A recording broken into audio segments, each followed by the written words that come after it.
Hey, folks, are you jiving to that music, Evan? Hell yeah. Hey, guys, welcome still back. Busy laughing at my own jokes, so. Yeah, they're pretty funny. But you said you were done with the jokes from backstage, Never. right? Never. Hello, everyone. Welcome back to that GD show. As you'll notice, the G part of the show, Genevieve, not God, is not here tonight. Again, just like God's not here again tonight. Yeah. She's taking care of some family business. She's been traveling a lot. She misses us. I talked to her today.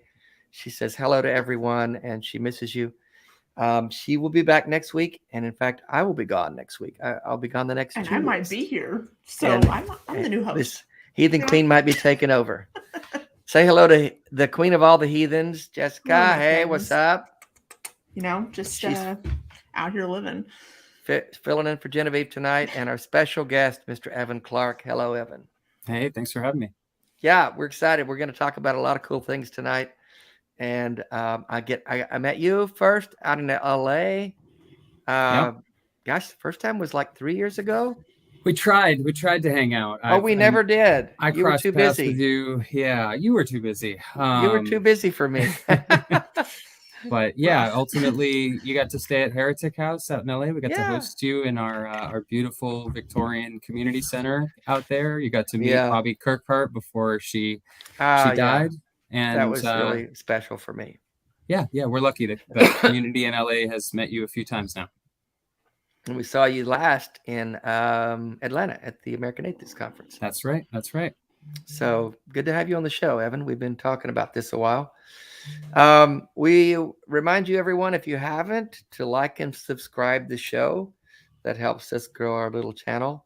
If you like what we do and you want to support it, we appreciate your Patreon support. You can do that for as little as $1 a month or $1 million if you want. No, just pay the man. A month. Just pay the man. Just a month. $1 million a month. Don't make me tell you again. This is a call-in show. Call in if you can. We'd love to hear your questions for what we're talking about, for Evan, for Heathen Queen, for anybody. The number is 217-375-9933. Yeah. And call for Evan. I'm simply the comic relief, to be honest. We'd love to. No, you may have a question or two. Hello, Ella, our first Antichrist donation tonight. Thank you for that. Hail Satan. Kicking it off with the Satan Shenanigans 666. I don't know if I ever told y'all on my TikTok, someone called me the last child of Satan. The last child? How many? I was like, did I kill all of the other ones? Because if so, fucking awesome. Or was it just like I'm the only child? But so yeah, who knows? Anyway. Great. And there's Greg Markowski popping in with his super chat every week. Thank you so much for your support, Greg. Thanks for the show, Dave. I miss Genevieve. Greg. But Heathen Queen is fantastic, he says. So true. So there's a fan. There's a fan. For those heathen donors, you can end almost any donation in $6.66. You can add zeros in front of that and ones. I just want others to know that. That's a nice tip, Evan. Thank you. So we're going to talk about several things tonight, but first and foremost, I want to dig into one of the things you've been doing that I find fascinating. And that's the title of our show tonight, about the Atheist Street Pirates. Before we do, hang on. I got paid. Here you go. You awesome people. You asexual atheist, $4.99. Thank you for that. Thank you for that. Atheist Street Pirates. First heard about this from you, Evan, and I found it fascinating. And before we talk to you about that, we want to play a little video and news. If this was just came out this week in the news this morning, this launched this morning. Wow! Yeah. And so, little news spot that you got out in LA. Urban blight or an expression of religious privilege? Well, it depends who you ask and where the sign is posted. I'm Christopher G. in Los Angeles, and I'll tell you about an unusual alliance between a believer and a non-believer who are working together to remove illegally posted signs like this from our public spaces. The Atheist Street Pirates are an activist group that track and remove illegally posted religious signs from public spaces in the LA area. Atheists United Executive Director Evan Clark spearheaded the program a year ago, prompted by a sign he says was targeting non-Christians outside a Chinese restaurant, which serves many Jewish families on Christmas Day. It started angering me how aggressive it was, and it started the idea of what the Atheist Street Pirates could be, which was to track illegal religious propaganda around the city and ultimately start helping the city take some of this down. Joining Evan are Atheist United President Christine Jones and, for the first time, Ryan Pryor, pastor at Mission Hills Christian Church, a progressive Christian group that has formed an alliance with Atheist United in supporting true religious pluralism and secular streets. We definitely represent a minority expression of Christianity in our country and in our community. While it might seem odd for a believer to be removing Christian messaging, Ryan says the signs aren't productive, can often be intimidating, and do not promote the kind of inclusivity his church believes in. It is not about convincing somebody of a certain kind of belief system. Whenever we're meeting people of difference that are all working for the common good, then we're in that process. We're all benefiting. And while there are plenty of non-religious signs being posted illegally, the group doesn't have the resources to tackle everything. And Evan says they don't know exactly which groups are posting the signs.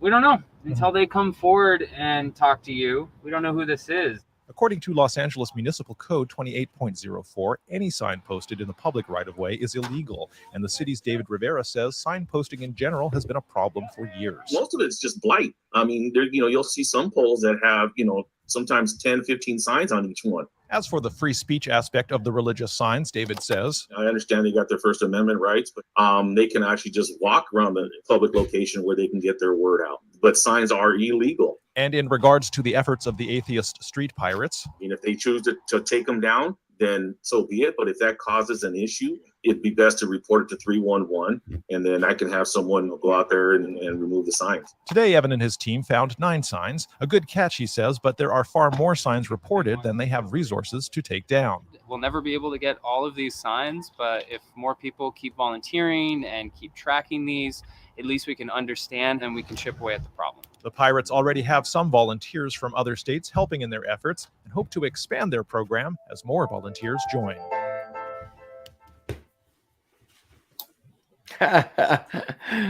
Oh, the chat was saying, damn, I love this. Yeah, I love this. Whose idea was this? Was this you, Evan?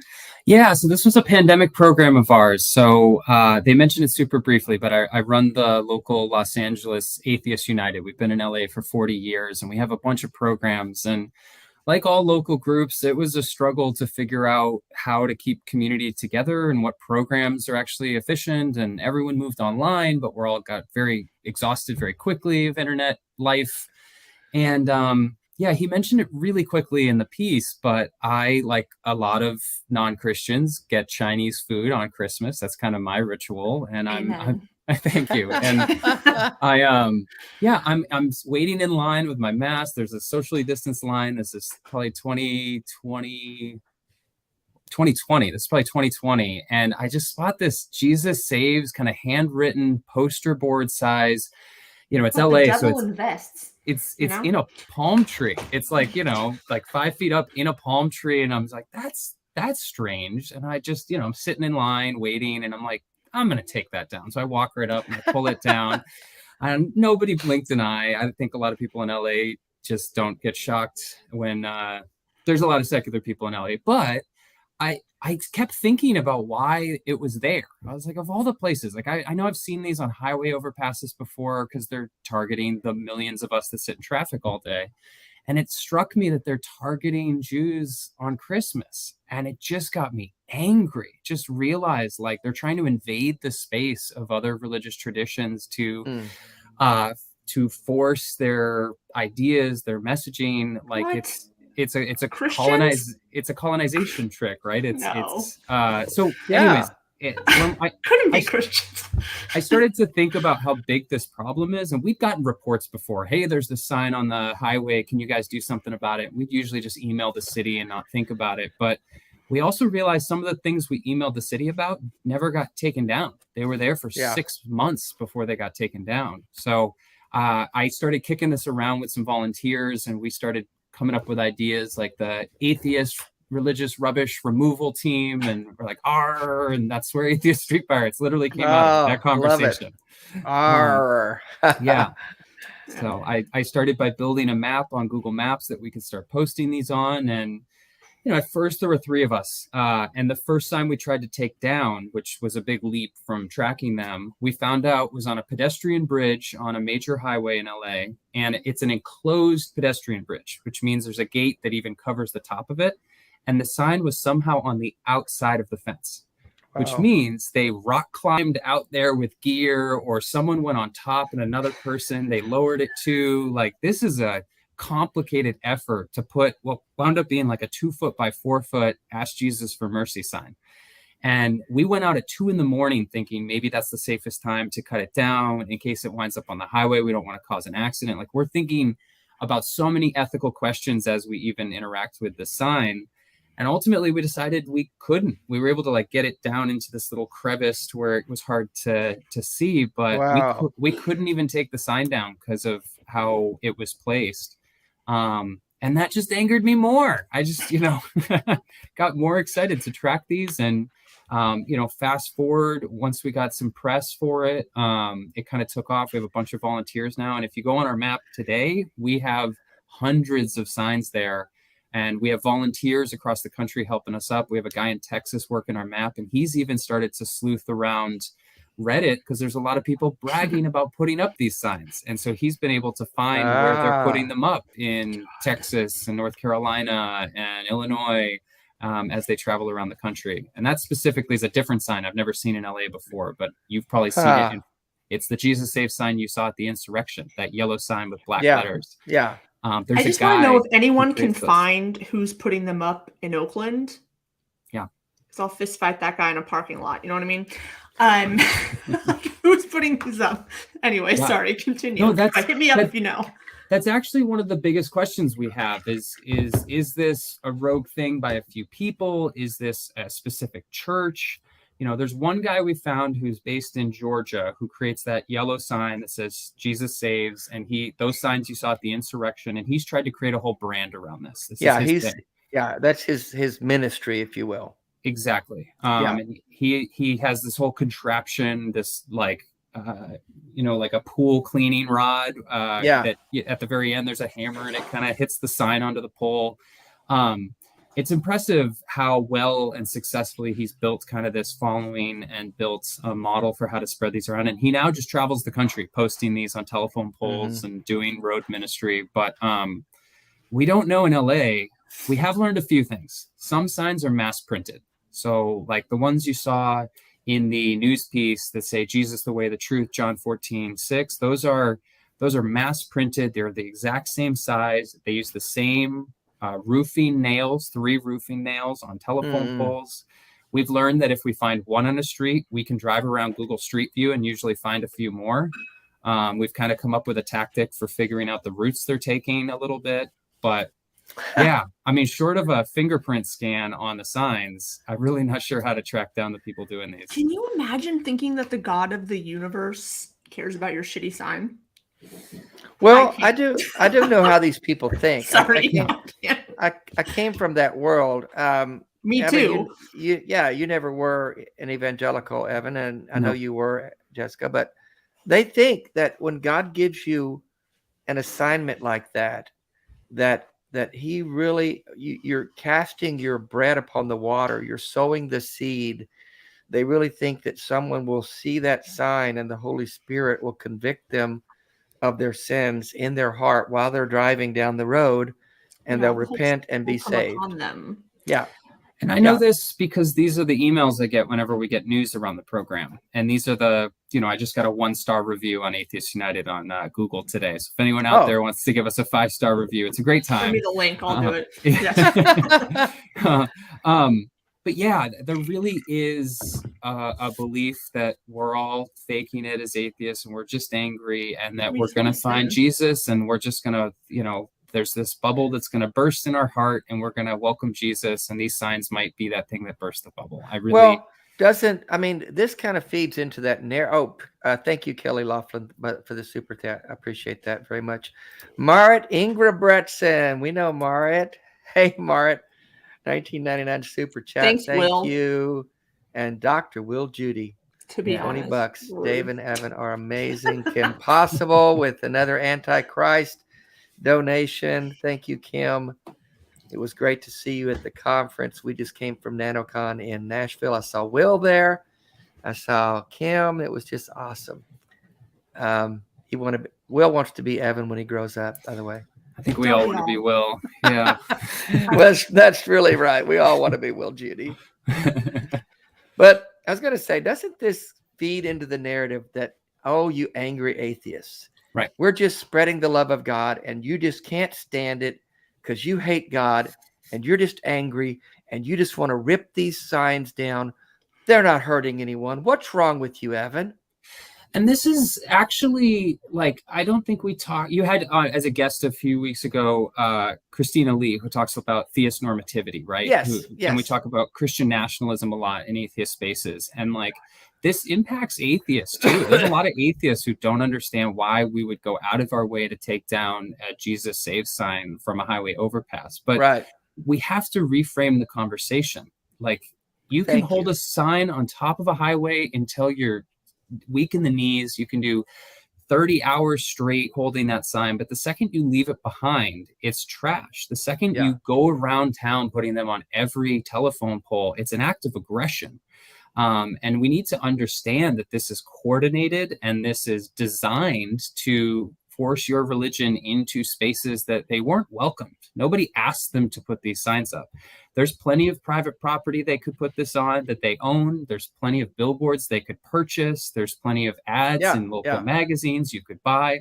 They didn't do that. They're choosing to go in front of schools, in front of highways, in front of my commute and saying, you need to hear these words about my religion and know that if you don't have Jesus, you're going to hell. Mm-hmm. Proselytizing is violence, in my opinion, because you're telling people you are bad as you are and you're going to burn in hell, like you just said, right? So trying to convert people to a religion that teaches them that they're inherently bad and deserving of death and torment is violence. Yeah. Once you tell someone the very phrase Jesus saves, it sounds innocuous on its surface. It sounds harmless. But when you push back and say, saves from what? Why do I need to be saved? What's wrong with me? Then you get into the whole message of the gospel, which, as you just said, is that there's something inherently wrong with you. Right. You're broken. You're dirty. You're less than. And only by accepting Jesus can you be saved from that. So it's not a harmless little message. Right. Yeah. You have to be broken for them to fix you. But beyond that, we find that progressive religion doesn't function that way. So we're finding progressive allies, like you saw in the piece. Tell us about that guy. I was curious. Yeah, Ryan's wonderful. I met him at a Pride Festival in San Fernando Valley in Los Angeles. They were tabling. They're a LGBT inclusive and climate change focused progressive community. He identifies as a Christian atheist sometimes, which I'm still unpacking. I'll figure that out with him someday. There's a lot there. We've had that conversation on this show many times, and we're still having it. So I don't know. And but what I found is working as an atheist community organizer rather than a atheist thought leader, right? I get to focus on the values we're organizing around, and it's about the action we take in the world. And if you look around and see who is doing similar action, who shares our values, I find a lot of religious communities, mostly progressive religious communities, share 90 to 95% of our values, and there are allies in fights against anti-science conspiracies and control of women's bodies and trans access to healthcare and autonomy and identity and. So I took him out to lunch after we met at this Pride Festival, and we talked for hours about all the overlaps between our communities, the struggles we're having. And then I mentioned we had this program. If he wants to come out, it could be fun. We have a reporter joining us, and he said, I'll be there. And I just love it because we've had 4 reporters join us now for Street Pirate hunts. And each time they start by asking, why are you an atheist, right? Like they have to understand our lack of belief in a God or gods, and then the rest of the piece they work on. With him, it's a Christian taking down a Christian sign. That there's no argument about this being a tension-based atheist versus Christian narrative. It completely undercuts all of the arguments about like atheists attacking certain religions they don't like. It's truly a pluralism program that's designed to fight for secular streets and an open, welcoming city. And you started doing this in Oakland, Jessica, is that right? I mean, I've personally started doing it. It's not like a group effort. I just got really annoyed. I'm sure anyone that knows me is shocked that I would be annoyed. But I recently moved, but I used to live fairly close to an overpass, and I would go run in the mornings, and I would run and see these signs that were just hanging, because I would cross the overpass every day when I ran. And again, I probably have I won't say unique, because there's a lot of people that have my perspective, but like if someone didn't grow up in the faith, I guess it would be unique, where this kind of proselytizing when you're just trying to live your life is so invasive and just like uncomfortable. And to be honest, it's useless. Like, it's completely useless. Outside of it might make somebody feel uncomfortable. And if the only reason that you are turning to religion is because you're scared of something, because usually that's what it's saying, right? Jesus saves from what? Hell. Right. Exactly. That's the answer, right? It has Jesus to be. saves. There's no other answer. Invests. No, but like that's the thing, right? Is that like it's always this fear-based thing. And so if the only reason that people are turning to your religion is because they're scared, you have a problem. Your religion has a problem.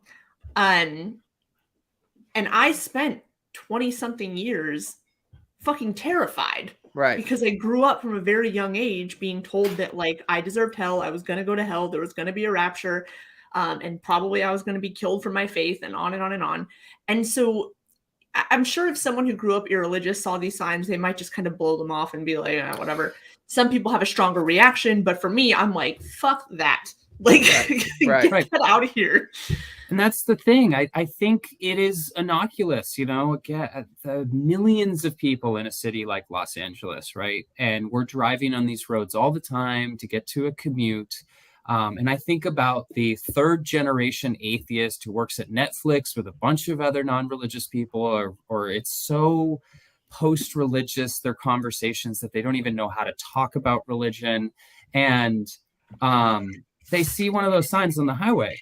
And again, you don't think about it. You go, okay, some nut job got really excited today and decided they needed to put their sign up there. The city will clean it up eventually. And then you drive by the next day and it's still there. And then 3 months later, it's still there. And then 6 months later, and you don't even see it anymore. Yeah. But for those with religious trauma, for those that are, a Muslim youth or a Jewish youth or an atheist youth who like has to think about religious confrontation, if you're gay or trans or you're a woman after Roe, like anyone who has a reproductive system after Roe, like we're talking about, I think, religious intrusion in a pluralist society. I think that's the biggest problem I have, and why the more I sit and think about it, the more angry I get, where it's something that's easy to ignore. Like, we've all had to sit through like, oh, bless you type conversations, and you go, that makes me feel weird, but I'm not going to make a deal out of it. Literally don't. Yeah. Okay.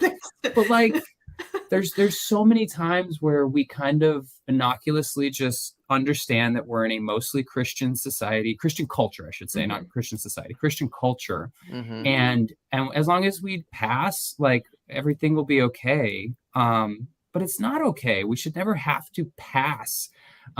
We should be able to be proud and out with whatever our religious identity or lack of identity or evolving identity. And this kind of makes us always be second class. You know, I always think about if these were Muslim signs outside of churches. Oh my God. Like, you know, I just try to put a mosque in a city and watch how people freak out. And let alone I've never ever found a sign other than Christian. We've been doing this for a year now, and like, I find some comedy signs that I think are trying to critique the Christian signs. We have like 2 or 3 of those we've found, but I've never found any other religion doing this type of whatever the word is. Proselytizing. Yeah. Now you're up Catholic. They don't talk about that as much. Yeah. I also think it's important, not to interrupt you, but I feel like this might be important to say. I can't speak for Evan, but for me, like, I am a white, cisgender, kind of mostly straight person. So, like, I have the ability to see these things, be the least affected by them, and do something about it, right? Like, so it feels like, I don't want to say it's like my obligation, but it feels like this is something I can do that, like, I'm not going to ever get in trouble for it, because if a cop stops me, like, I'm a white woman, like, they're not going to do anything. Well, but you're actually not going to get in trouble because they're the ones doing something illegal. Right. Yeah. So, like, I just feel like in these situations, and again, I can't speak for anyone else on this panel, but for me, I'm not risking anything by doing this. Like, there's no harm that's potentially going to come to me. Have you gotten any pushback, Evan, on this from the Christian groups that are putting them up? Because I think you indicated you don't even know who they are. We don't know who they are, and while we've gotten even national press on this, we don't know that they're, you know, coming after us necessarily. We have noticed a few more signs around my office, but I don't know if that was targeting or just they're, you know, aiming for big streets, and we're off a big street in LA. I have been in a tough situation though. Like, I took down a sign on my own on a busy road right near a stoplight, and so a bunch of cars piled up, and I noticed this one on a telephone pole about eye level. So I went up to it. It was staples, not nails. So I was able to just, boom, pop it off. And somebody rolled down their window in the back seat of a car and just started yelling at me like, "That's my sign. You can't take that." And I froze. I, you know, now I have all these great responses. I would have started videotaping them and go, "Why did you, you know, tell me your address so I can know where to send the police?" But in the moment, I remember just freezing and kind of like unsure about how dangerous the situation was. You know, they have a car full of people, and I'm one guy now holding a plastic sign. Because these are Christians. We don't know what they might do. Let's just remind ourselves of that. Like Christian love. Yeah. So, and yeah, I, you know, tried to engage her. I said, "This is illegal. I'm just cleaning up the city." And she said, "No, it's not. That's a sign. I put that there." And, you know, we went back and forth about 2 times, and I got the classic, like, "God bless you," as she left. Right. But I mean, I have a giant magnet. Did you tell her it was illegal? I did. Okay. Did it matter to her? No. Okay. See that right there. And right there. She's not the person who put it up either. Like, I'm 99% positive this was just somebody who saw some guy take down a sign and was like, "Oh, that was aggressive." What I find is, even when we're taking them down, we now wear safety vests when we do it. We usually go in groups when we do it now. I've got film crews the last few times I've done this. I get people honking their horns, and they think we're putting them up. I think there's a lot of support for these signs too. So every now and then I get somebody who sticks their arm out like, "Yeah," but I mostly get people honking, and we're almost positive they're thinking we're putting them up and it's a supportive thing. So while LA is probably one of the most secular cities in America, right? If we went by the 10%, which is atheists and agnostics in the US, that's over 1 million people who would be atheists in the LA region. But like, we're still outnumbered 5 to 1 on every street. So Yeah, I really don't know. I don't recommend people go do this on their own without any thought, right? Like if you wind up in a confrontation. That was not me encouraging you. I just don't give a shit. Yeah, too late. Too late. You know, like going to a random overpass at the middle of the night. Like if you got in a confrontation with someone about that, I don't want anyone to put in that situation, which is why we like that this is a more formal program now. We like talk to each other constantly about what we're learning for ways to take these down. We have tools we travel with. We try to do this in groups whenever possible. But yeah, there's a few of us that have been taking them down individually for almost a year now. And yeah, it's fascinating. And the diversity of signs, you know, like we have one bridge. If we were on the map and I could zoom in on it, I have one bridge that we now have taken down, I think 8 signs. And we have at least 12 that were reported there that like the weather took down or somebody who needed shelter took it down. God sent lightning to strike it down. That'd be delicious irony. I got to wonder, are you saving them in some warehouse somewhere? Are you having a sign burning? What are you doing? So no sign burning. I'm not into the burning like the Christians are. I said. So we've got a few ideas. One, we gave about 20 signs to a local artist who's trying to make an art piece about hate speech and about like pressure from religion.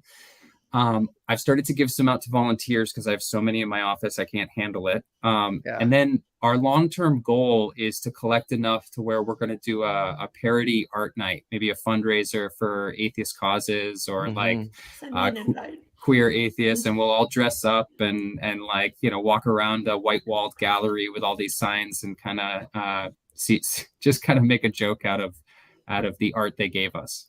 Yeah. We got a couple of calls that have come in, and we might take them. They might be a little bit off topic, but that's okay. Thank you, LA Silver Surfers, for $9.99. Jesus saves cans, like recycle. And Toy Rat, I missed donating a couple weeks ago, so playing catch up. Thank you so much. That's very kind. I did see that Shannon Q and others dropped What's in. Up, Shannon? Shannon was late, so she didn't know what a street pirate was. And she lives in Canada. That's why she doesn't know. Yeah. Christina, hey, thank you so much. Thank you for dropping in. She was on the show a few weeks ago. I love the coalition building with religious groups. Yes. That's pretty awesome. Thank you for your super chat, Christina. You're very kind.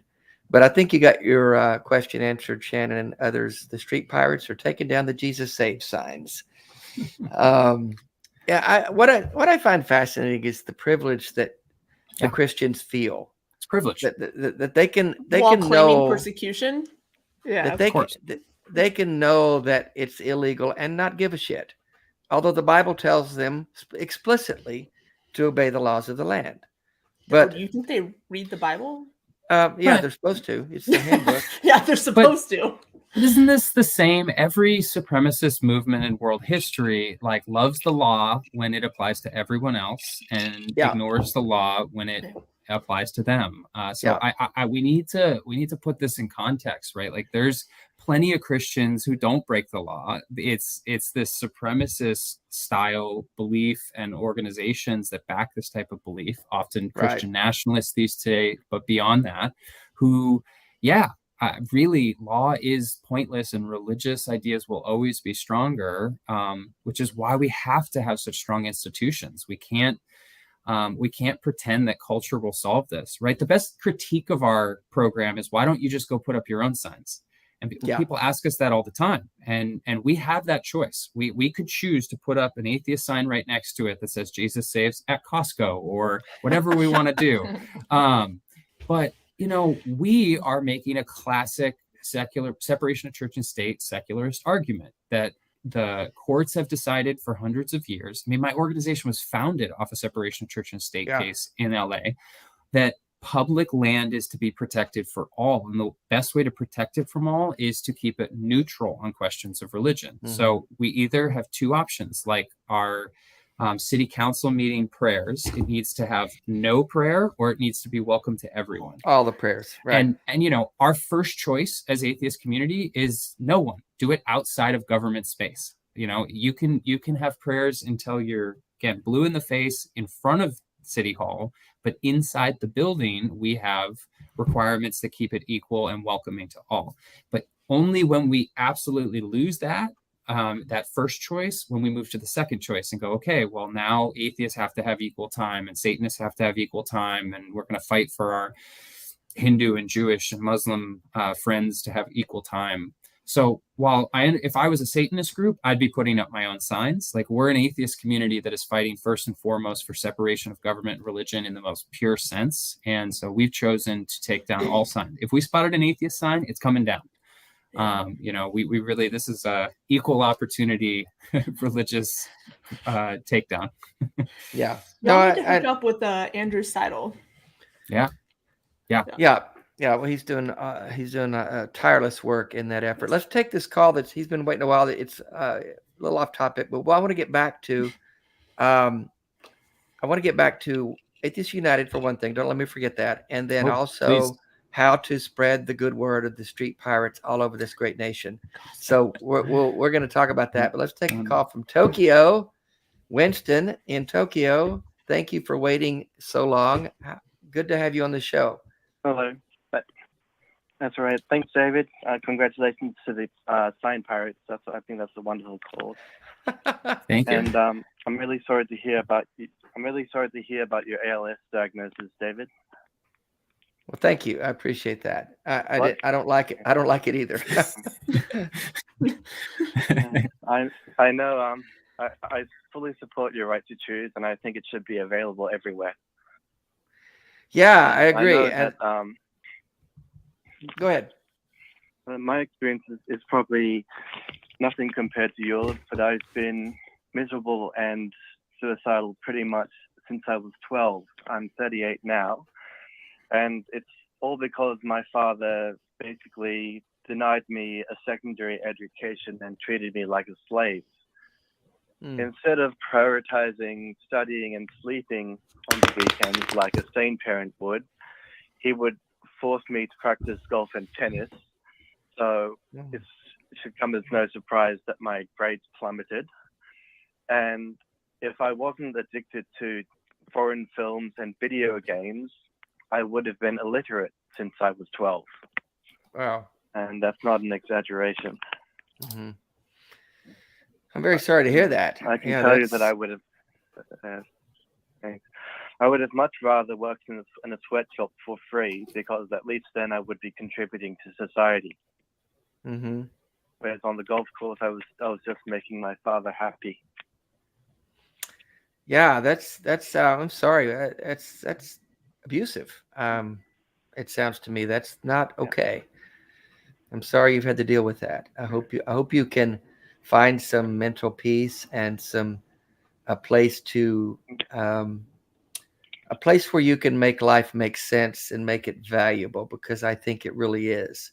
Even though we like myself and like yourself, we have difficult things we deal with. I think there are ways that we can push through that and find the moments, find the value, find something that gives life purpose and meaning. We have to create our own. And I hope that you can do that, Winston. If I may jump in, yes, please. I lost my partner to suicide 11 years ago yesterday. Oh, that's terrible. Oh, wow. And there was a time, because that was one traumatic moment in my life, but it is far from the only. My childhood was rough. And I won't jump into that now. The point of all of that is there was certainly a time in the wake of his death where I thought, it's too dark. It's too dark. I'm never ever, like, it's suffocating. I'm never going to be able to breathe again. I'm never going to be able to see the light again. Like, I'll never love again. It's too bleak.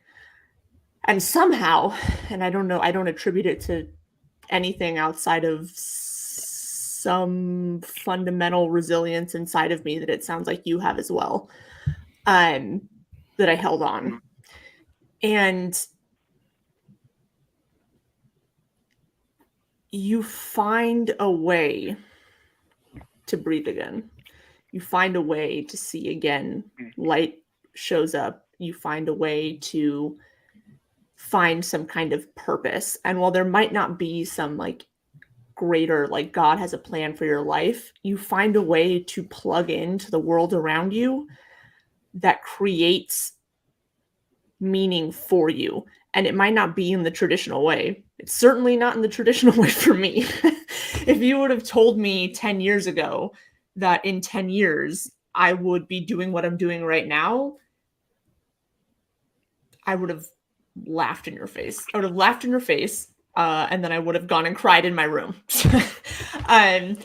So I won't give you any platitudes, but what I will say is that speaking as someone who was in a very dark place,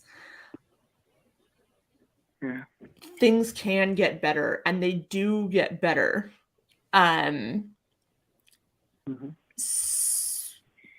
What mattered for me was that I quit looking for the traditional way of like validating myself, right? So like, I think when you live in this very like capitalist sort of society, you think like, well, if I don't have a very high paying job in a very specific field and I'm not married and having kids by this age, and you know, then like my life doesn't have this sort of like purpose and meaning. But the cool thing is about life is that you get to decide what's meaningful for you. You get to decide what is successful for you. And I think that's probably really hard to do when you grew up under your dad who said, this is what success is, right? So all I'm going to say here is that, like, remember that it's always you in control of your life. You know, you're the captain of your own destiny. Shout out. It's true. No, it's really true. Yeah.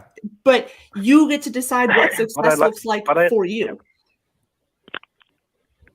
Thank you. Go ahead, Winston. What I like to do is I like to go on YouTube and Reddit, and I like to troll pro-lifers. There are two things that I'll say. The first thing I'll say is, why is Auschwitz better than a hospice? You don't have to die naturally in Auschwitz. I know it's terrible, but that's how I cope. And the second thing is, why is Al-Qaeda more compassionate than pro-lifers? The 9/11 hijackers got to die instantly. Well, those are interesting thoughts. The title in the queue was talk about the right to die, and first I want to propose and hope that you're getting therapy, because I'm a big believer in therapy, and that it will help you. It will help you, and it helps everyone get through the tough times in life. Good secular therapy. When I talk about the right to die, I don't celebrate death. And I think death is a natural occurrence. I've said often it's the natural result of living. And with my Dying Out Loud work, I talk about dying a lot because I have a terminal illness, and it's just something I need to talk about. But the right to die means that if someone is in my situation, we don't have to go to the bitter end. We can choose to have a more compassionate, dignified ending than losing all of my faculties and being reduced to a vegetable lying in bed and being told by the government that that's the only way that I can end. That's not okay.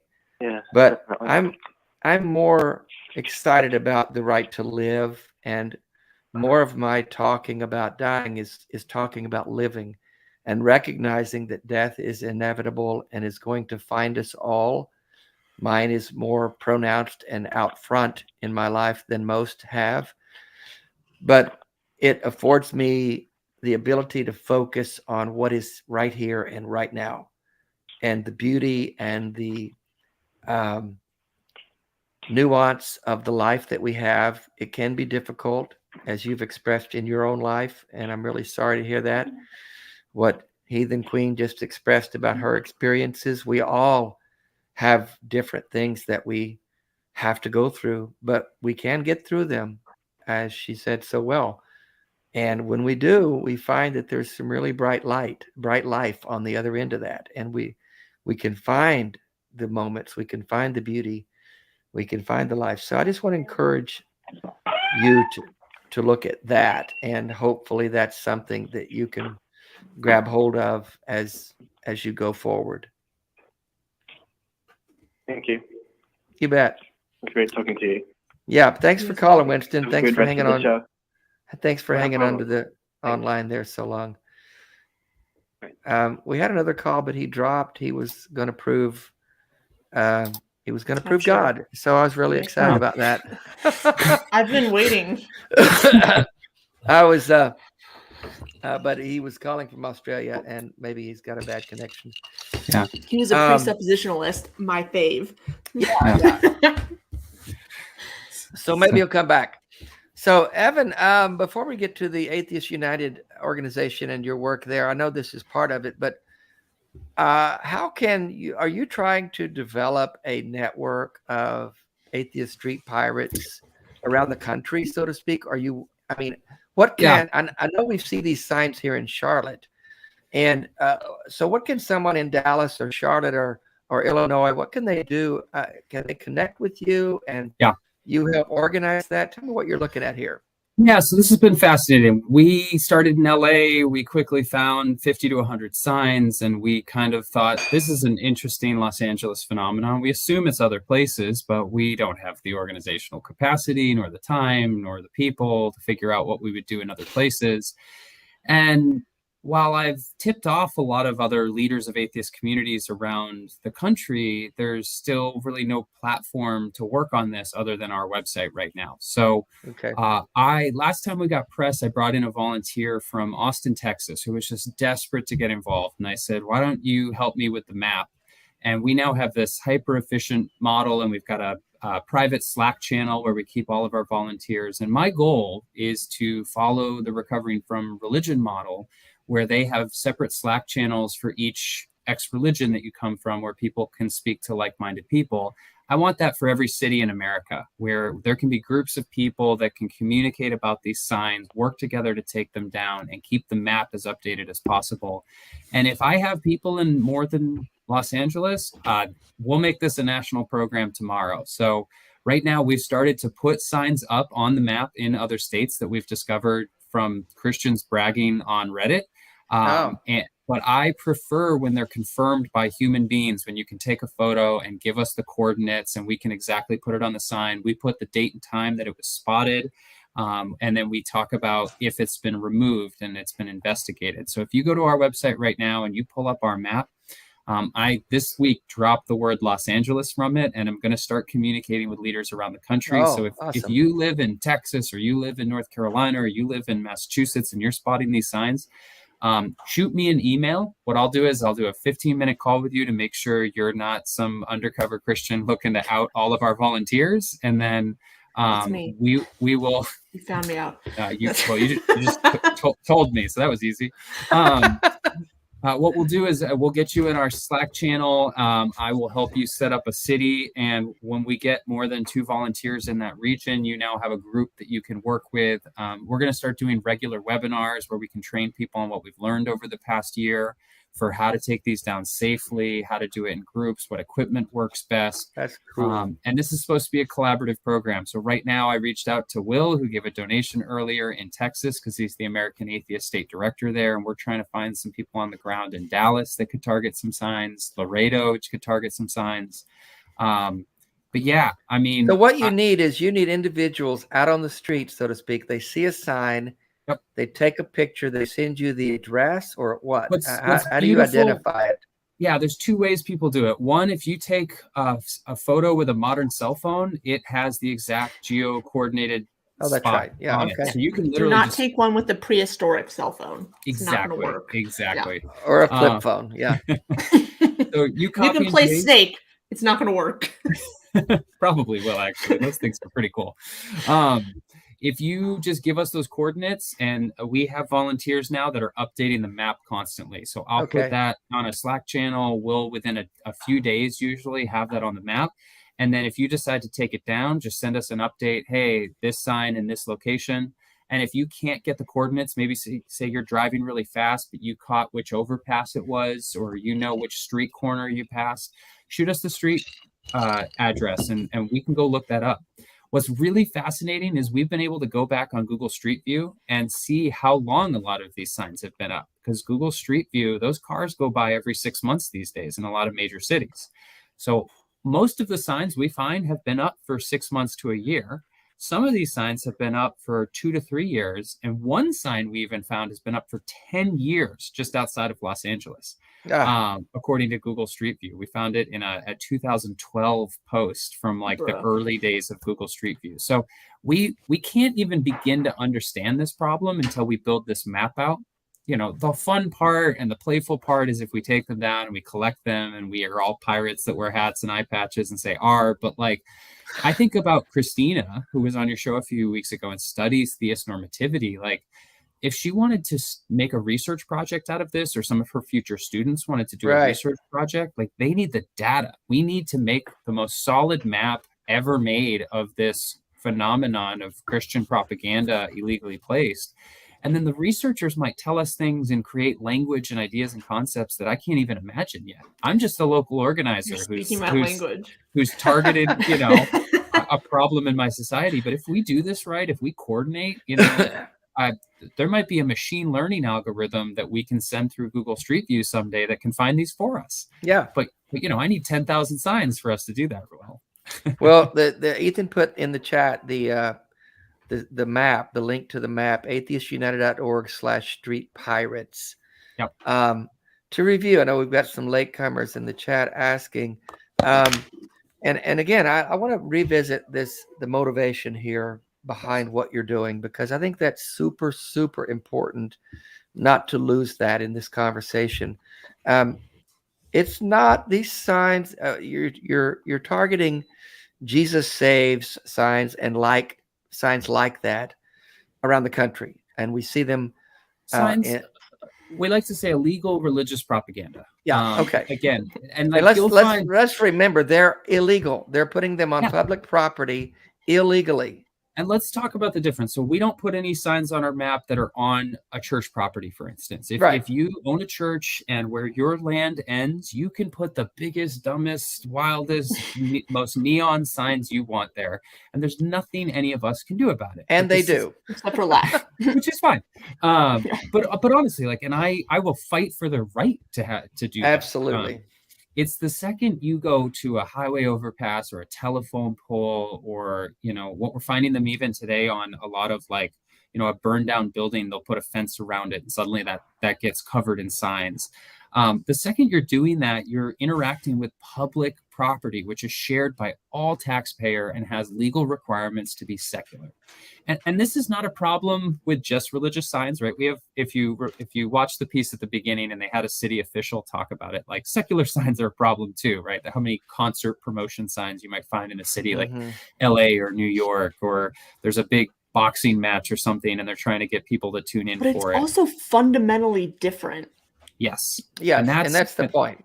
And that's why we did it. You know, our mission as an organization, we have 3 focuses. One is to build thriving atheist communities. 2 is to support people that are developing their secular values. And 3rd is to fight for the separation of church and state. And that is a very broad term. I think we think of it really specific sometimes, like, oh, that just means in God we trust on the money, or that just means like them talking about abortion access. But it's actually an umbrella term for thousands of issues that interact with law.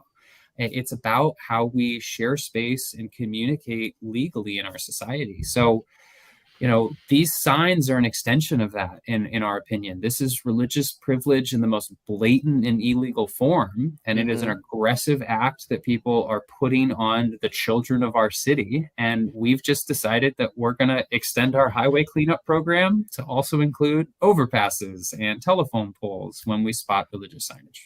I'm going to hit this question in the chat. Zach Brannigan, thank you, bro. Another Antichrist. 666. I've seen the signs. Hope this helps take them down. Yeah. USA needs separation. And by the way, we'll talk more about Atheists United in a minute. Right. And we will encourage people to donate to that organization, because that does help fund these kinds of things. But I love this question here. I want to speak to this because I think that news clip made a point of bringing out the difference here. What would be an effective way to stop multiple people from approaching you at a bus stop selling God on more than one occasion. Is that illegal Pepper too? spray. No, actually, don't Sorry, do that. no? Okay, sorry. No, That was just no. me. Yeah. Wrong answer. Wrong answer. You might go to jail for that one. Yeah. Evan, you probably have the right answer. Tell us what the difference is here. So I just want to understand the question. So if somebody is at a bus station and they're handing out pamphlets, They're or approaching you at a bus stop selling God.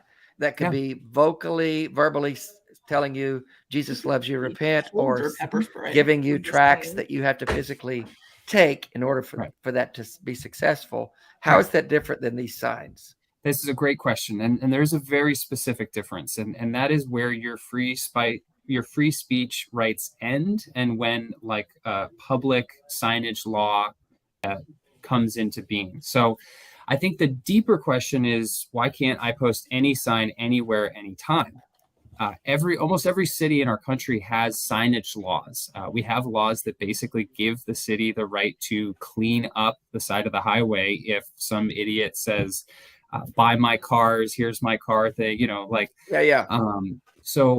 but if you want to stand in a public space like a bus stop and you want to hand out pamphlets, that is literally the way the early founders of the country described free speech. That's free speech 101 right there. You can hold a megaphone, you can hand out pamphlets, you can go door to door.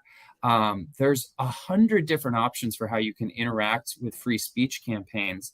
But the second you cross the line of what is considered free speech and you start littering an area, you start illegally plastering signs over buildings that you don't own, you're now crossing into destruction of public land or private land, which we don't protect in the United States. Mm-hmm. So while I welcome you to have a megaphone, if you've been to a rally, you have probably seen the Westboro Baptist Church or similar types of I'll call them weirdos, with their signs and bigots. Their really aggressive bigoted messaging. They are there to proselytize, and I am annoyed as hell. But your options are to put a speaker next to them and be as loud, or walk away. They have a right to be in most public spaces and to project themselves and or hand things out, because you then have the right to say, no, you have the right to walk away. You have the right to do other things with your time and reject their use your free speech to reject or ignore their free speech. The second you leave something behind, you're not giving anyone the choice, and you're claiming that land as yours and no one else's. That is why we have protective laws for signage around the United States. And we say you can use a billboard rather than, the front wall of a school, the front wall of a church house, of a church building. Oh, sorry, a courthouse. I kept saying church, courthouse building. They look the same sometimes. It's basically the same nowadays. Well, and if you need tips for freaking out theists or shouting them down, hit my inbox. But that's the point. The Christians don't. I mean, I have seen the billboards that are on the highway. To what are you going to do when you die, and call this number 1-800. That's totally legal. And that's totally legal. And I will protect their right to do that. But these street people that are putting these signs up are not willing to spend the money to do that. And they think it's okay to go and litter the city's streets and sidewalks with their propaganda. And we're just going to say over and over, that's not okay. And I really like I think it's been, I really want to see this grow. I think it's awesome. And I want to point to the reason it's not just a lighthearted, what's the harm? They're just signs. But when you start telling people to repent, where are you going to go when you die? Ask God for mercy. Jesus saves. That does, as you mentioned earlier, Heathen Queen, that does trigger a lot of people's religious trauma. People who were born with or raised up with fear of hell and and the negative images that provoke. They shouldn't have to deal with that driving down the street, commuting to work. And I know that it sounds a little bit crazy to people that haven't grown up in religion. Like, so the person I live with grew up agnostic, atheist, whatever. And so for him, he like doesn't understand how someone could be like actually scared of hell as an adult. I mean, he does and he doesn't. Like, we've talked about it, and I'm like, when you get told when you're like 5 years old that this is reality, and everyone around you believes that this is reality, and they reinforce that reality, that's what your brain learns. Yeah. And even though there was a long while where I had reasoned myself out of hell, right? Like, I was like, okay, like, this doesn't make any sense. I've read the sort of secondary literature on the Old Testament, on the New Testament. Like, I've done tons of research, but that sort of, I don't even know what to call it, like gut response was still there for a while, because that's what happens when you're traumatized. And so, like, now when I see those signs, I'm like, I'm gonna fucking burn this shit down. But when I used to see it, it would cause a visceral reaction where I would have to then talk myself out of this emotional response that I was having, because that's a trauma response. So I think that, like, it's easy to think that they're really innocuous, especially if you're either A, irreligious, or B, you've been out of religion for a long time. I think we can miss that there is a large group of people who either haven't dealt with that trauma or are trying to leave religion. And when you see these signs, when you're just trying to live your life, it's invasive and it's violent. And we can also, just getting back to the legal argument for a second, like, it's a really easy logic exercise. Let's flip the argument, right? Let's say we can put Jesus signs or Muslim signs or atheist signs literally anywhere without any consequence, and nobody can take them down. Now I can literally go to the courthouse and put a, like, "You're going to burn in hell if you are Muslim" on the side of a building. Like, that is obviously a complete destruction of the separation of church and state, right? Those buildings, and we're seeing this in other places, right? Like, voting centers are in churches these days, right? Like, that is problematic for many reasons. But you know, if we were to protect as many people as possible and keep religion and government as far away as possible and create private space for religion to exist separate from having government power, right? Of course, you wouldn't allow a cross to be engraved in the side of every courthouse. Again, we've seen chipping away at this. We have a problematic, dissolution of our separation of church and state in the United States. We have "In God We Trust," unfortunately, carved into most courthouses. But, like, the logical conclusion, if we continue to let that happen, we don't challenge that, is we are walking then into religious buildings, and secular law has less value. We have to think about the logical consequences of this. We're turning into a theocracy literally as we speak. Unfortunately, like, yeah, we have to push back. So we don't do everything that we can to avoid that. Yeah, I do think people need to raise the stakes a little bit about this conversation. You know, atheist communities have been the canary in the coal mine for 50 to 100 years, because we're always the first group that is removed from society's existence when we talk about a nationalist state with religion attached to it. But other religions are coming around to this, because they're also minorities in our religious landscape, and they recognize that Christian nationalism, it doesn't just mean you're going to see "In God We Trust" on the money and in some schools. It means they're literally going to control every aspect of your life, and that secular law will become meaningless, right? There are countries like Nigeria today where there are regions where secular law is no longer practiced, and it's being replaced by religious law. And what that means is no longer do you have protection in a court, you don't have due process in a court. It means if the local leader says your hand should be cut off for stealing, and, like, they thought you stole, your hand is cut off. Now, we're pretty far from that in most places in the United States, but, like, this is the natural progression of what happens when you see a chipping away of religious law, right? We're starting with some of the big ones they've been fighting for 50 years, which is women's access to reproductive care, people's access to reproductive care. And, you know, we're talking about science in schools, but, like, it doesn't stop. It never stops. It is complete control of people's bodies and ideas and language. So we have to fight this like we're fighting the most extreme fascist state in the world, because that is the end result they're fighting for. That is what they want. Yeah. The urgency should be higher. But 20 plus years. But they are being persecuted. Don't forget. So let's take a call here. We got Percy, I've made it my personal message to persecute them. Perth, Australia. Percy, are you on with us? Awesome. Good day. Yeah, mate. How are you guys? Good. Living the dream. What's on your mind tonight? Yeah, so I don't know, mate. I guess I had a question. So I've been raised pretty religious throughout my life, and have recently been sort of questioning things, and just kind of, wanted to know that maybe I wasn't alone in this. What tradition did you grow up in? Christian theology, specifically, as most people I feel like do in the West, I would imagine. Okay. Any specific denomination?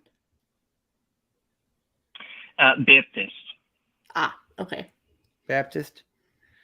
So you're questioning your faith. What are you questioning about it?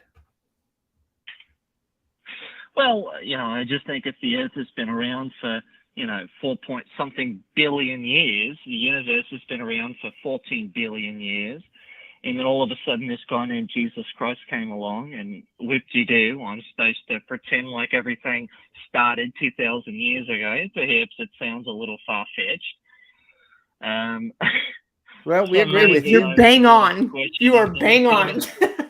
We agree with you on that point. And there are plenty like you who have questioned their faith and come to the conclusion that it's nonsense. So to answer your original question, no, there's a lot of people like you. You're not alone. And you can find a number of YouTube shows like this online that will speak to that. I think if something that helped me solidify my exit from the faith was I started getting into researching the ancient Near East. So like, forget Jesus, right? That guy's recent. The modern bitch, you feel me? Yeah. But like, go back further. Take a look at things like the Enuma Elish, the Epic of Gilgamesh, and read these sort of ancient Mesopotamian myths, and you will see that the roots of many of the Bible stories are found in these myths.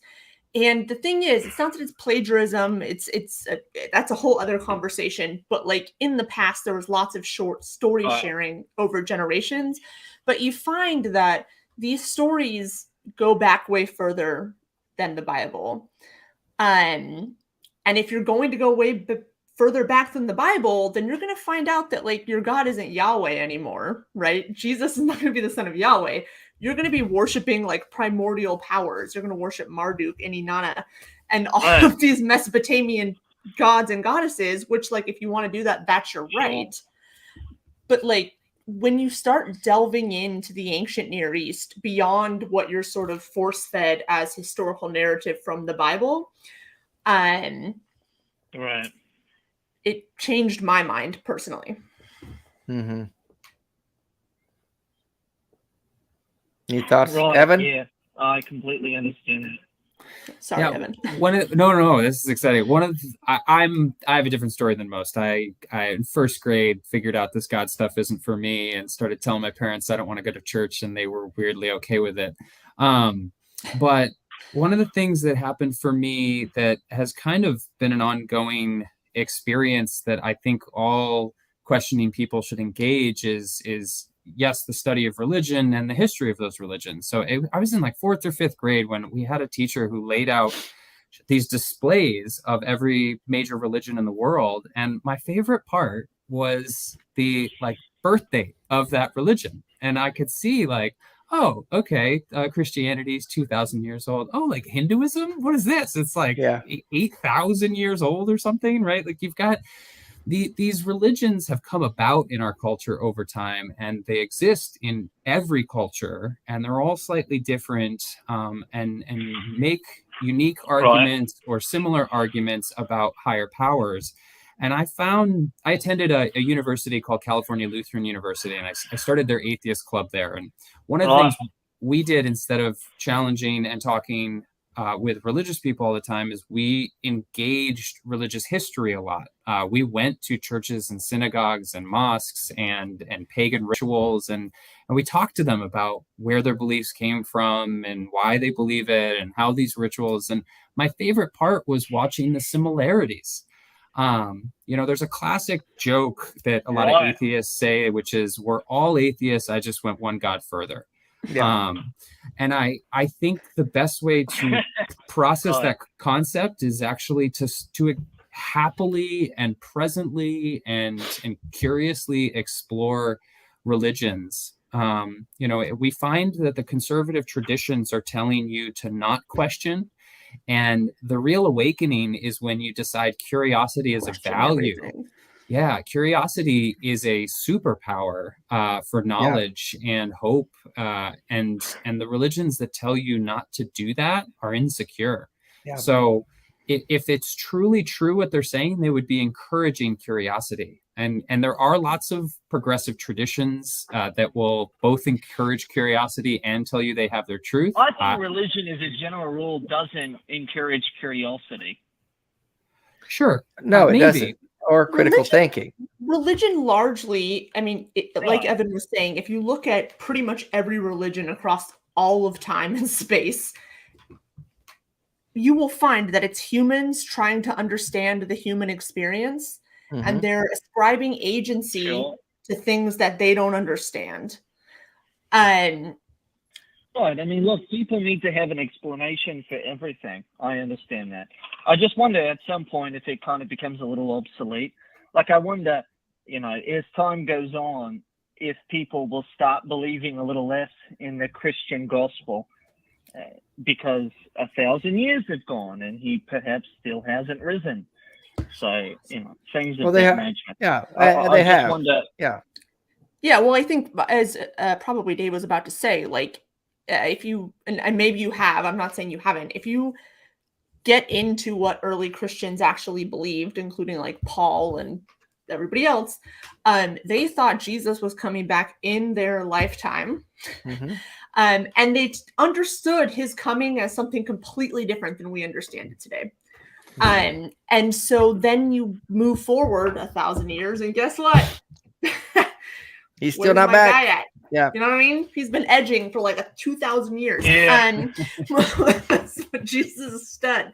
But sorry, I just get it, Jesus. Now we get exactly. You know what I mean? 2,000 years later, and we're understanding his second coming, all the puns intended, as something vastly different than they understood it to begin with. And so, like, do I think in 1,000 years that we're going to understand it differently? I mean, if the fucking earth isn't completely on fire, then yeah, I think so. And I want to add... Well, that's the thing, is that religion kind of discourages people from combating climate change to a degree, doesn't it? Oh, absolutely. 100%. At least many of them. But we need to explore also the idea of how much religion is a choice for people, right? Like, we know that the religion you are is almost always predicated by what your parents' beliefs were, right? Like, the biggest indicator of what you identify as today is what city you were born in and what your parents' beliefs are, right? It's not about... I just wanted to go ahead and say Evan can absolutely get it. Evan can get it. Hey, you heard it here first, folks. Yeah, Evan can absolutely get it. I'm just gonna fucking say, mate. I guess that's an Australian phrase. I'm not sure. Yeah, I like it. No, it's not an Australian phrase. Okay. Well, let's keep Poor it on Dave. Topic here. Sorry. Yeah. Sorry, Dave. I've derailed this entire show with my bad jokes.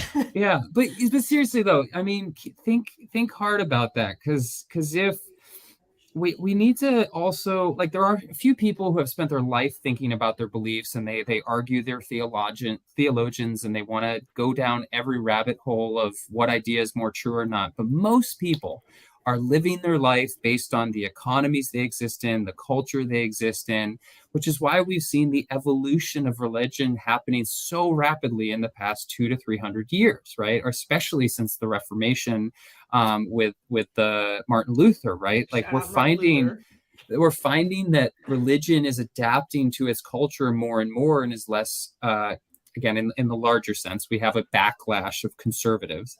And I find, as a community organizer, not a theologian, that what centers us in communities and what we organize around. Are you a theologian, Evan? Well, like, if you don't mind me asking, what's all of your qualification here?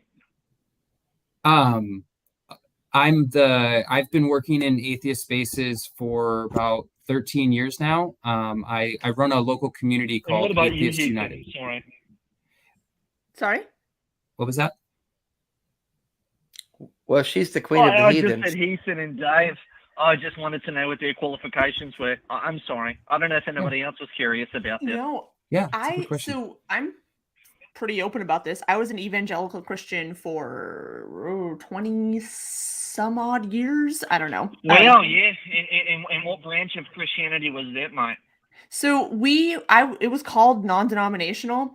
And basically what happened was my denomination was very charismatic, but like I never had any of these charismatic experiences. So I was always sitting there like twiddling my thumbs, like what the fuck?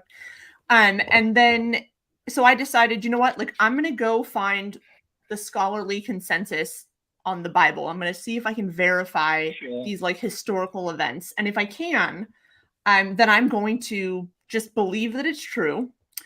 And just deal with the fact that I don't feel anything, right? So my college degrees are in economics and political science. They're nothing to do with anything. However, I have done extensive reading across top scholars in the field about a number of things. And I think Dave can probably vouch for the fact that I'm relatively close with a number of scholars now. And my platform is democratizing scholarship, getting biblical scholarship, and I see you're pro-democracy. I'm trying to get information out to people, and I want them to make their own decisions. I don't want to make the decisions for them, but I think it's really important for people to hear what the consensus in the field is.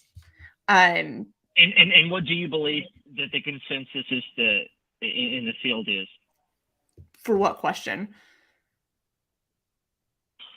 Just in general, you said that you want to be an advocate of the consensus in the field. My question is, what exactly do you believe to be the consensus in the field? Sure, but that assumes that the Bible is univocal, and it's not. So you would have to ask me what you're feeling on this book of the Bible, right? And like I might have an answer for that, I might not. The general, pretty much widespread consensus, unless you're talking to very evangelical scholars, is that the Bible isn't univocal, that you can't take it as historical fact, that there are probably things in there that did happen, but it's certainly not a narrative history. And beyond that... Well, the Bible was written hundreds of years after those things took place, no? Sure, yes, well, exactly. Decades, yes. At least... New Testament, yeah. Is it decades? I mean, it depends on what book you're talking about. So the Gospels were written decades after Jesus's life, right? I heard Mary wrote a book and they told her, fuck off, mate, and I'm getting in the Bible. Yeah, because she's There's a woman. tons of apocalypses and Gospels that did not make it in for any number of reasons. But if you're going back to, like, for instance, the Old Testament, like, and you get into things like the Pentateuch, that's in another episode in itself, where it's like these things were written over a vast number of years and they were edited and put together. Like, it's a whole thing. So it just depends what you're asking about. All of you believe in evolution, no? Yes. You believe in the evolution of humanity. Hey, Yeah, we're kind of wandering here, and we're going to run out of time here. So we could go a whole show on evolution, and I don't really want to. I'm absolutely sorry. I very much so apologize. No problem. No problem. I just want us to move on. We got to wrap up the show, and we got to cover some things with Evan before we do that. But thank you for your call, Percy. Yeah, thank you. Call in some other time, bro. All right, man. Bye-bye. Sorry, y'all. I'll literally talk forever. Hell yeah. That's good. I think he was just wondering. We could have wandered around theology and Bible all night long, and I just literally could. I think we covered enough ground there in that. But I want to, before we wrap up, we've got a few minutes left. Again, like and subscribe if you haven't already. If you want to support us, Patreon's a great way to do that.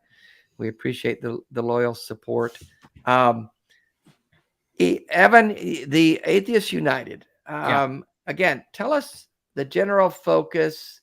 How does it differ from American Atheists or Freedom from Religion Foundation? Yeah. What are you guys really focused on? Yeah, so Atheists United is a local community organization that exists in California and the United States. So American Atheists is our national partner. They fight for human rights of atheists. They have lawyers working on separation of church and state cases around the United States. They're doing political advocacy, and they've moved a lot of their programs to the state level because they're seeing that's where a lot of problems are. And once you move to the state level, you need local partners, and then you find groups in every major city. So there are hundreds of atheist groups across the United States.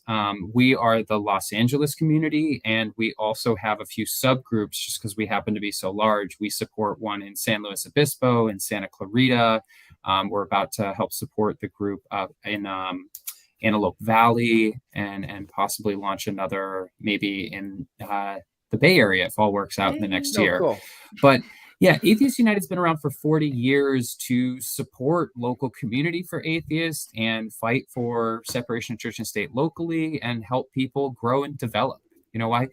I did not grow up with a religious background like most, and I really want to separate religious from theist here.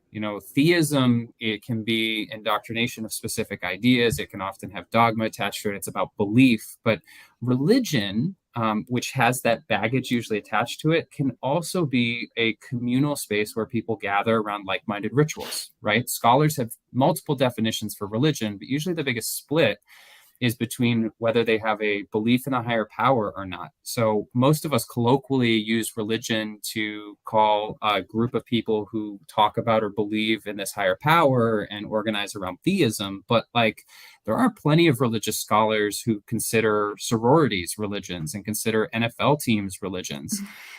If we were to use those definitions, then Atheists United would be a religion.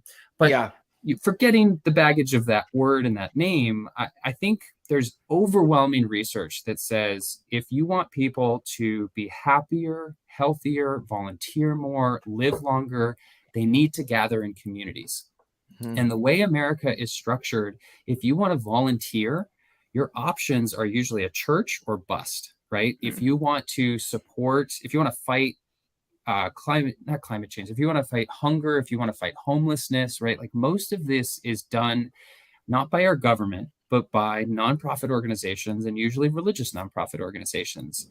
And if you want to do that with other atheists, if you want to do that knowing that you can, if you want to find a place to raise children to have similar ideas and share the language you do, if you're secular, if you want a place where you can count on people to offer secular rituals around death or birth, we have to build these thriving secular community spaces. And right now we also need to politically organize against religious fascism.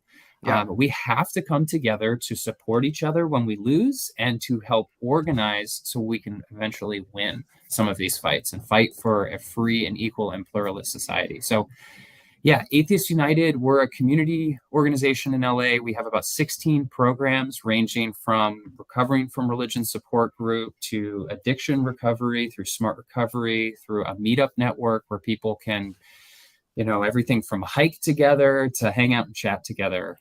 We have speaker programs. In the past 2 years, we've launched 8 new programs, including the Atheist Street Pirates. We are working with American Atheists on a state advocacy program. We have We started doing camping trips to the desert to look at the stars with astronomers. We started to do a youth group. We have one of the nation's only high school age secular youth groups in the country. And we're just trying to see how we can help you not just find connection, but find belonging and find growth. My biggest critique of most communities is they offer a space for you to gather. That's nice, that's cute.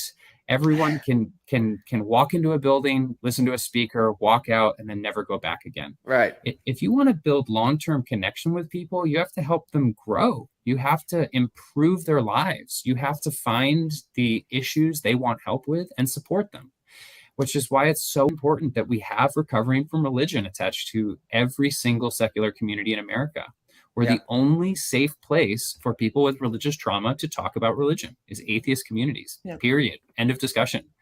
If you want to have secular addiction recovery, you're going to find that from secular communities.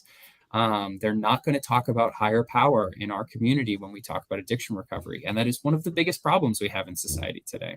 Yeah. If you are a youth and you have deep questions about your identity, your sexuality, about your parents' beliefs, your friendship, you need a youth group. You need a safe space to talk about that. If you're getting married and you want resources for how to have a secular wedding or secular ceremonies or secular rituals, this is to me the value of communities like Atheists United or, Atheist Community of Austin or, the Humanists of Harvard, right? There's hundreds of us trying to do this. We're just one of the groups privileged enough to have enough money to hire me, and I can be a full-time organizer. Yeah, and we want to support that because you're doing great work. Thanks, Wander. Thanks for another interesting show. Thank you for following and supporting. We appreciate you. We put that link in the chat. It's atheistunited.org, correct, Evan? Yeah, atheistunited.org. And there's a way to support that there. Donate, all those things. It's our 40th birthday. We're doing a $40,000 fundraiser. And I just... Oh, awesome. You look good for 40. I could talk for years about the problem of funding. I'm an organizer. I don't need to tell you and convince you about atheism. I organize for people who have already decided they're atheists. They now need friendship. They need community. They need growth programs. Exactly. They want cool people to camp with. And if you had $1 million and you gave it to an atheist organization, you would radically change that organization overnight. The scale of atheist communities and atheist organizations working politically around the US is so small compared to our religious counterparts. I looked up the local budget of the YMCA and it was in the hundreds of millions for just Los Angeles. If you look up the annual, actually, let's play a quick game. What do you two think the annual budget is for Campus Crusade for Christ?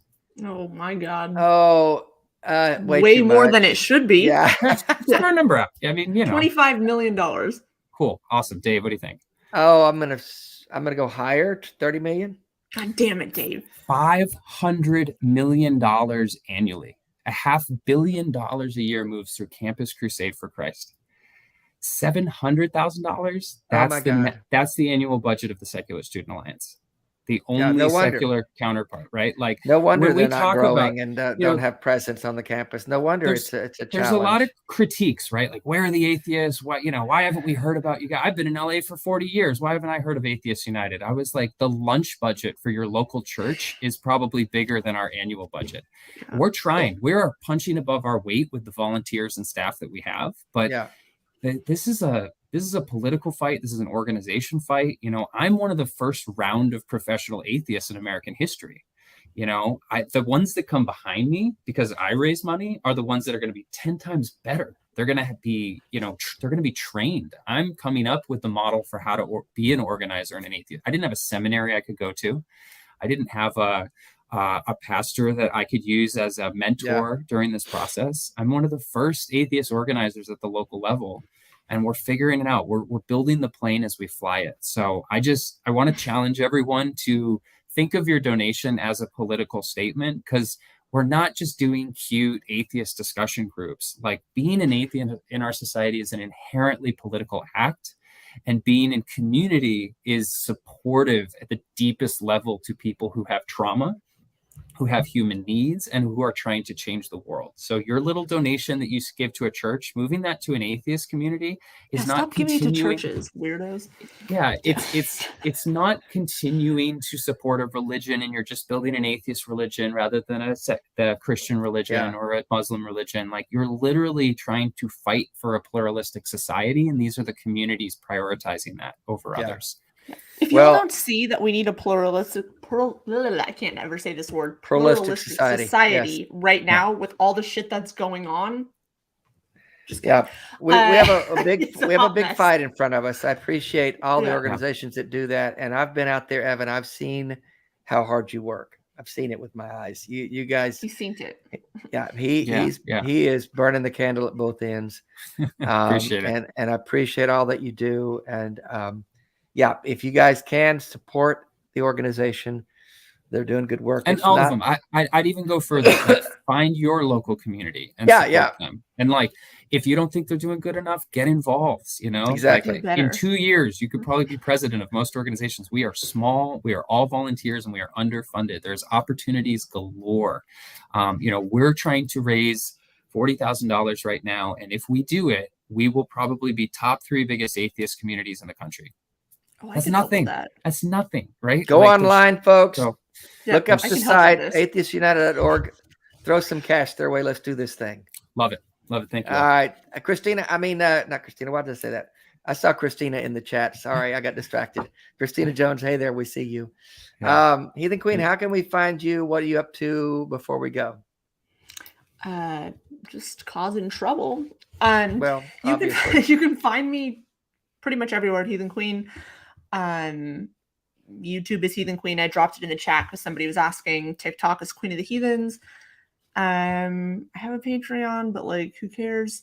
I would say just subscribe to my YouTube because I have scholars on there all of the time, and they are dropping so much good information. And I'm just, for whatever reason, I can convince people to talk to me. I don't know why. So they talk to me, and they're brilliant. So stop on by if you want to see me just like roast people and make funny jokes about evangelicals. Hop on my TikTok. But that's it. Keep it up. You're doing good work, and I appreciate you coming on and helping us tonight. Thanks for having me and my Evan, it was just a thrill to have you, buddy. Don't know where I'll see you next, but I know we'll run into each other again soon. But thanks for coming on the show. We appreciate everyone being here tonight. And Truly that's delightful. our show for the night.